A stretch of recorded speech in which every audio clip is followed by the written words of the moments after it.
Hey everyone, welcome back to my channel. Don't forget to click the subscribe button if you want more weekly updates. In this video, we are going to see about lesson 1 book back exercises for plus 2 syllabus. You can use this for TNPSC, TRB exams and other bank examinations. Let's get into the video. First one is homophones and confusables book back exercises. Distinguish the meaning of each pair of words by framing your own sentences. இதில் நமக்கு எப்படி கேட்பாங்களா immigrate அப்படின்னு ரெண்டு கேட்டிருக்காங்க. emigrate அப்படின்னா leaving homeland, இங்கிருந்து கிளம்பி போகிறது. இமிக்ரேட்னா come to live permanently in a foreign country. Foreign கண்ட்ரியில் போய் நம்ம வாழ்கிறதுக்கு பேர் இமிக்ரேட். நம்ம ஹோம்லேண்டை விட்டு நம்ம நாட்டை விட்டு கிளம்பி போகிறது immigrate. Priyanka Chopra does not wish to emigrate to UK where her husband is working. Emigrate na வெளியில போறதுன்னு meaning. Okay, next example. besides அது ரெண்டுக்கு ஒரே வித்தியாசம். beside அப்படின்னா நம்ம பக்கத்துல, அருகில், அந்த மாதிரி. besides-னா இதுவும் மட்டும் இல்லை, இன் அடிஷன் டு, இன்னொன்று இருக்கு அப்படின்னு சொல்றது. Example, I remember keeping my watch beside my glasses. எனக்கு என்னுடைய கண்ணாடிக்கு பக்கத்தில் என்னுடைய வாட்ச் வச்ச மாதிரி இருக்கு, அருகில், பக்கத்தில், அந்த மீனிங்கில் முடியுது. Beside supporting terrorist outfits within its borders, Pakistan claims innocence in the Pulwama attack. Besides terrorist மேலே அந்த இது மட்டும் வைக்கல, புல்வானா அட்டாக்குக்கும் உங்களுக்கு பாகிஸ்தான் இன்னசென்ட் அப்படின்னு சொல்கிறாங்க. இது மட்டும் இல்லை, இன்னொன்று சேர்ந்து அப்படிங்கிறப்ப நம்ம என்ன யூஸ் பண்ணுறோம்? Besides. Next one, judicious. Judicial அப்படின்னா என்னென்னா ரிலேட்டிங் டு ஜஸ்டிஸ். ஜுடிஷியஸ் அப்படின்னா என்னென்னா வைஸ், ப்ரூடென்ட் அப்படின்னு meaning. Example, the fraudsters who swindled the money of an IT person in Navalur through ATM were taken into judicial custody. அந்த fraud பர்சனை, ID பர்சனுடைய ஏடிஎம்ல இருந்து amount எடுத்தவங்கள judicial கஸ்டடிக்கு கொண்டு போயிட்டாங்க. அதாவது கோர்ட்டை அரெஸ்ட் பண்ணிருச்சு அப்படின்னு சொல்லி ஜஸ்டிஸ்க்காக கொண்டு போயிருக்காங்க அப்படிங்கிற meaning. Next one, Kalpana reacted judiciously when she realized that a mobile thief was standing next to her. அதாவது வைஸ்லி, அறிவாளியா அப்படின்னு. ஒரு மொபைல் தீஃப் கல்பனா பக்கத்தில் நின்றுட்டுருக்காங்க. அதை அவளுக்கு எப்படி ரியலைஸ் பண்ணிட்டு ரொம்ப அறிவாளியாக வேலை செஞ்சுட்டாங்க, மொபைலை சேஃப் பண்ணிட்டாங்க. அதுதான் மீனிங். ஜுடிஷியஸ்லினா வைஸ், ஜுடிஷியல் அப்படின்னா relating to justice. Shall we move to the next one?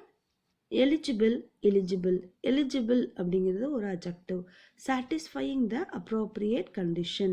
அந்த கண்டிஷனுக்கு தேவையானது நம்ம கொடுக்கறது எலிஜிபிள். எலிஜிபிள் அப்படின்னா not clear enough to read, நம்மளால ஈஸியாக படிக்க முடியல அப்படிங்கிறப்ப எலிஜிபிள். ஹேண்ட் ரைட்டிங்கில் சொல்லுவோம் இல்லையா, அந்த மாதிரி. ஹேண்ட் ரைட்டிங் நல்லா இல்லை அப்படிங்கிறப்ப eligible. Even at age of 30, Vinod is an eligible bachelor for the manager post. எலிஜிபிள்னா அந்த கண்டிஷன், அந்த மேனேஜர் போஸ்ட்டுக்கு தேவையானப்பட்ட ஒரு நபர். எலிஜிபிளுக்கு Priyanka's hand writing is eligible, நல்லா இல்லை அப்படின்னு சொல்லி. It is not clear to read, அதுதான் eligible. Next one is conscience and conscious. Conscience அப்படின்னா என்ன அர்த்தம் அப்படின்னா நம்மளுடைய உள்ளுணர்வு. A person's moral sense of right or wrong, நம்மளுடைய உள்ளுணர்வு. கான்ஷியஸ் அப்படின்னா பீயிங் அவேர் ஆஃப், எனக்கு அது முன்னாடியே தெரியும், அதை பற்றி நம்ம ஒரு அவேர்னஸாக இருக்கிறது தான் என்னன்னு சொல்கிறாங்க, conscious. Example, conscience makes cowards of us all said Shakespeare. Conscience நம்மளுடைய உள்ளுணர்வு நம்மளேவ கவர்ட் ஆக்கிடுது அப்படின்னு சொல்லி Shakespeare famous statement. Next one, the lorry driver was conscious of the dangers involve in carrying the explosive in his truck. So lorry driver அந்த ட்ரக்கில் இருக்கிற எக்ஸ்ப்ளோசிவ்ஸ்னால் என்ன அர்த்தம்? வெடிகுண்டு, அதாவது வெடிகள், அதுக்கு பட்டாசு அந்த மாதிரி இருக்கிறதெல்லாம் கேரி எடுத்துகிட்டு போகிறத பற்றி அவருக்கு அவர் கான்சியஸ் ஆஃப் த டேஞ்சர்ஸ். அதனால விளைவுகள் என்னாகும், தீப்பட்டா என்னாகும், இல்லை ரொம்ப ஹீட் ஆயிடுச்சுன்னா என்னாகும், அந்த கான்சியஸ் தெரிஞ்சு தான் அவர் அந்த லாரி எடுத்துகிட்டு போகிறாரு அப்படின்னு சொல்கிறாங்க. Next one is industrial and industrious. Industrial அப்படின்னா என்னென்னா ரிலேட்டிங் டு இண்டஸ்ட்ரி, இண்டஸ்ட்ரி சம்பந்தமான விஷயங்கள் வரையில் நம்ம இண்டஸ்ட்ரியல் சொல்லுவோம். இண்டஸ்ட்ரியஸ் அப்படின்னா என்ன மீனிங்னா டிலிஜென்ட், ஹார்ட் ஒர்க், ரொம்ப கடினமாக வேலை செய்கிறது industrious. Example, Perungudi is an industrial block. Perungudi அப்படிங்கிற ஏரியா வந்து ஒரு இண்டஸ்ட்ரியல் பிளாக் அப்படின்னு சொல்கிறாங்க. Industrious, man should be as industrious as ants and bees. Man வந்து ரொம்ப ஹார்ட் ஒர்க்கிங்காக ஆண்ட்ஸ் மாதிரி பீஸ் மாதிரி இருக்கணும். அப்படிங்கிறப்ப அங்கே நம்ம என்ன யூஸ் பண்ணுறோம், இண்டஸ்ட்ரியஸ். நெக்ஸ்ட் பார்க்கலாம், எமினென்ட் அண்ட் இமினென்ட். எமினென்ட் அப்படின்னா என்ன மீனிங், ஃபேமஸ். இமினென்ட்னா something bad likely to happen very soon. ரொம்ப ஒரு கெட்ட ஒரு விஷயம் வந்து நடக்க போகுது அப்படிங்கிறப்ப இமினென்ட். எமினென்ட்னா ரொம்ப ஃபேமஸான பர்சன், அதை பற்றி சொல்கிறது eminent. Every eminent scientist has an unseen past in which he must have struggled to prove his theory or inventions to the world. ஒரு சயின்டிஸ்ட்டுமே அவங்களுடைய பாஸ்ட், அவங்க அதை பற்றி நமக்கு தெரியாது, அவ்வளோ கஷ்டப்பட்டு அவருடைய இன்வென்ஷனோ அவருடைய தியரியோ ப்ரூவ் பண்ணுறதுக்காக ரொம்ப கஷ்டப்பட்டு வந்தவங்க. அப்படிங்கிறப்ப நம்ம என்ன யூஸ் பண்ணணும், எமினன்ட்டை யூஸ் பண்ணணும். Next one, imminent example.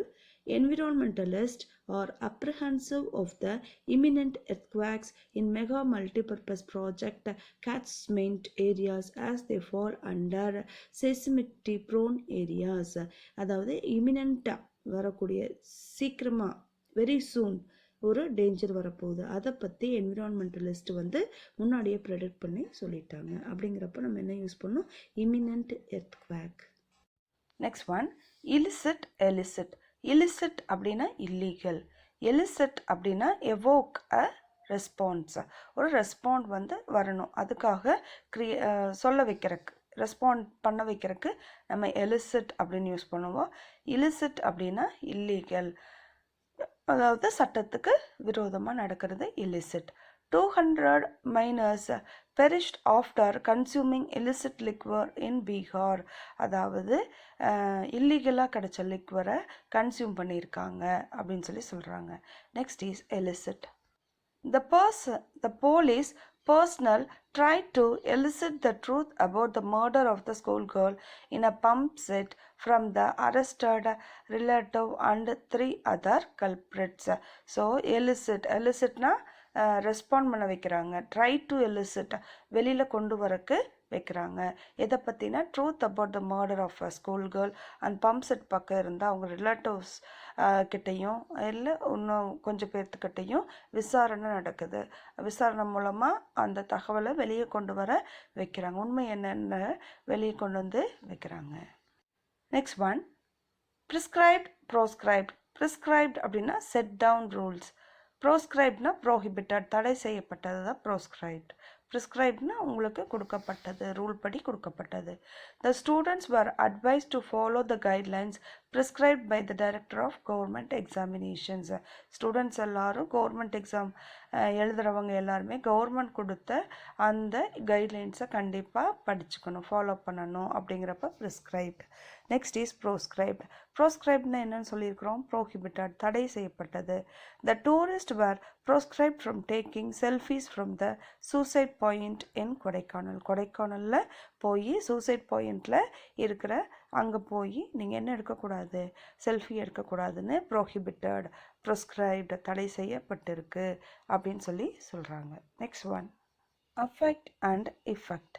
Affect அப்படின்னா to influence something or someone, அவங்கள அஃபெக்ட் பண்ணுது, நம்ம சொல்லக்கூடிய விஷயங்கள் மற்றவங்கள அஃபெக்ட் பண்ணுறது, இன்ஃப்ளூயன்ஸ் பண்ணுது. இஃபெக்ட் அப்படின்னா அதனுடைய ரிசல்ட், அதன் விளைவுகள் அப்படின்னு சொல்கிறாங்க. Next one, the athlete did not imagine that a steroid shot might affect his sports career adversely. இந்த ஸ்டெராய்டு யூஸ் பண்ணுறதெல்லாம் அத்லெட்ஸ் யூஸ் பண்ணக்கூடாது இல்லையா, அதை அவங்களுடைய ஸ்போர்ட்ஸ் கேரியரையே என்ன ஆகுது, அஃபெக்ட் பண்ணுது அப்படின்னு சொல்கிறாங்க. Effect example, the rising number of cyber crimes proves the adverse effect of educator unemployment. So cyber crimes எல்லாம் எதை ப்ரூவ் பண்ணுது அப்படின்னம்னா அன்எம்ப்ளாய்மெண்ட் நிறையா இருக்குது. எஜுகேட்டடாக இருக்காங்க ஆனால் அன்எம்ப்ளாய்மெண்ட்டாக இருக்காங்க, வேலை இல்லாமல் இருக்காங்க. இதெல்லாமே எதன் விளைவாக வந்திருக்குது? இந்த சைபர் கிரைம்ஸ் எல்லாமே எதன் விளைவு? Uneducated, unemployment. அப்போ நீங்கள் இங்கே என்ன எழுதணும்? இஃபெக்ட் எழுதணும். Next one aural oral. Aural அப்படின்னா ரிலேட்டிங் டு ஹியரிங், நம்ம காது வழியை செவி வழி கேட்கக்கூடிய செய்திகள் எல்லாமே ஆரல். ஓரல்னா வேர்பல், நம்ம வாய் வழியாக செய்யக்கூடிய செய்திகள் எல்லாமே oral. In primary schools teachers must assess the aural skills of children. அதாவது கேட்டு எழுதக்கூடிய ஒரு திறன்களை பிரைமரி ஸ்கூல்லையே வளர்க்கணும்னு சொல்கிறாங்க. Next oral. There must be a foolproof mechanism to assess the oral skills of students at the secondary level, especially in languages. Secondary லெவலில் வரையில் ஒரு சின்ன ஒரு அசஸ்மெண்ட் வச்சுருக்கணும். ஓரல் ஸ்கில்ஸ் செக் பண்ணுற அளவுக்கு அசஸ்மெண்ட் வச்சுருக்கணும்னு சொல்கிறது வந்து oral. Next is born and borne. Born அப்படின்னா ரிலேட்டட் டு பர்த். போன் அப்படின்னா கேரிட் பை, நம்ம எடுத்துகிட்டு போகிறது. Example, Divya was not born with a silver spoon in her mouth. பிறக்கிலேயே ரொம்ப பணக்காரங்களாக பிறக்கலை, the born. Next, the entire village paid homage to army personnel used Saravanan's body, which was born in a decorated coffin by military soldiers and home guards. So இந்த village எல்லாமே army person Saravanan அப்படிங்கிறவருக்காக homage பண்ணுறாங்க. ஹோமேஜ்னு அர்த்தம் இரங்கல் தெரிவிக்கிறாங்க. யார்? Villages எல்லாமே military சோல்ஜர்ஸும் home cards கொண்டு வந்த சரவணனுடைய பாடிக்கு, விச் இஸ் போன் அப்படின்னா carried by the military soldiers and home guards, அதுக்கு ஹோமேஜ் பண்ணுறாங்க அப்படிங்கிற மீனிங். ஸோ போன் அப்படின்னா ரிலேட்டட் டு பர்த், போன் அப்படின்னா carried by. Next we are going to see is phrasal verbs, book back exercises. First one is cut off. Cut off அப்படின்னா block the way, அதை விட்டு விலகி இருக்கிறது. The village was cut off due to flood. Flood காரணமாக village வந்து அதை விட்டு தள்ளி இருக்கு. ஃப்ளட் காரணமாக தனிமைப்படுத்தப்பட்டு, cut off, block the way. Next one is come upon. Come upon அப்படின்னா மீட் ஆர் என்கவுண்டர், அன்எக்ஸ்பெக்டடாக ஒருத்தரை மீட் பண்ணுறது தான் என்னன்னு சொல்கிறாங்க, come upon. Example, I came upon an old friend in the street today. Came upon, நான் ஒரு எதிர்பாராத விதமாக என்னுடைய ஃப்ரெண்டை பார்த்தேன். Next is put out. Put out அப்படின்னா எக்ஸ்டிங்விஷ். மோஸ்ட்லி இந்த புட் அவுட் பார்த்தீங்கன்னா ஃபயருக்கு தான் யூஸ் பண்ணுவாங்க. அப்போ எக்ஸ்டிங்விஷ்னு என்ன அர்த்தம்? அணைக்கிறதுன்னு meaning. The firemen put out the fire after a struggle of 6 hours. 6 hours ஸ்ட்ரகிள்க்கு அப்புறம் அந்த ஃபயரை என்ன பண்ணுறாங்க? ஃபயர் மென்னை புட் அவுட் பண்ணிடுறாங்க, அணைச்சிட்றாங்க, எக்ஸ்டிங்விஷ் பண்ணிடுறாங்க அப்படிங்கிறது meaning. Next example, draw up. Draw அப்னா ஹால்ட், நிறுத்துறது. Ram drew up his car on seeing the red signal. Red signal பார்த்ததையும் அவருடைய காரை ராம் நிறுத்திடுறாரு. ட்ரூ அப் அப்படின்னா மீனிங் என்ன? ஹால்ட். நெக்ஸ்ட் வந்து பாஸ் அவுட். பாஸ் அவுட்னா பிகம் அன்கான்சியஸ் ஆர் டைட், அந்த மீனிங்கில் வர்றது pass out. The college student who fell down from the bus passed out and an ambulance was called. So college student வந்து பஸ்லேருந்து கீழே விழுந்துடுறாங்க, அவங்க unconscious ஆகிடுறாங்க, அவங்க இறந்துடுறாங்க அப்படிங்கிறது தான் meaning. And ambulance was called, அதுக்கப்புறம் ஆம்புலன்ஸை கூப்பிட்றாங்க. ஸோ பாஸ் அவுட் அப்படின்னா to become unconscious or tight.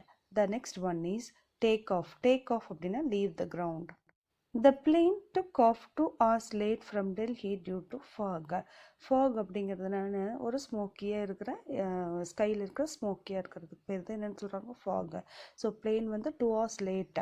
டுக் ஆஃப்னா லீவ் த கிரவுண்டை விட்டு 2 hour லேட்டாக கிளம்பிச்சு. எதனாலன்னா ஃபாக்னால அப்படின்னு. Next one is turn away. Turn அவேனா மூவ் ஒன்ஸ் ஃபேஸ் அவே, பார்க்காத மாதிரி திரும்பிக்கிறது. whenever I find able-bodied men and women beg in the trains. அதாவது நல்ல திடகார்த்தமாக இருக்கிற ஒரு மென்னோ உமனோ ட்ரெயினில் வந்து பிச்சை எடுத்துகிட்டு இருக்கிறப்ப ஐ டர்ன் அவே, நான் அவங்கள பார்க்க மாட்டேன், அவங்கள முகம் கொடுத்தும் கூட பார்க்க மாட்டேன், திரும்பிக்குவேன் அப்படிங்கிற meaning. Next stand by, ready to substitute. அதாவது சப்ஸ்டியூஷனுக்காக ஒருத்தரை நம்ம எப்போவுமே வச்சுருக்கிறது. த 11th player was standing by to play if any player gets hurt or a substitute is needed. ஒரு 10 பிளேயர்ஸ் விளையாண்டுருக்காங்க அப்படின்னா ஒரு 11th பிளேயர் கண்டிப்பாக இருப்பாங்க. அவங்க எதுக்காக இருக்காங்கன்னா ஒரு யாராச்சும் உடம்பு சரியில்லைன்னா சப்ஸ்டியூட்காக ப்ளே பண்ணுறக்கு. Next one is bank on. பேங்க் ஆன்னா ரிலே ஆன், அதாவது டிபெண்ட் பண்ணி இருக்கிறது. Rely on confidently. We can always bank on our English teacher whenever a debate is announced.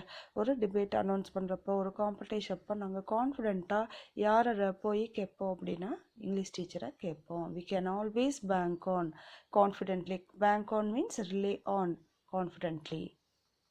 Thanks for watching. Subscribe the channel for more book back exercises updates.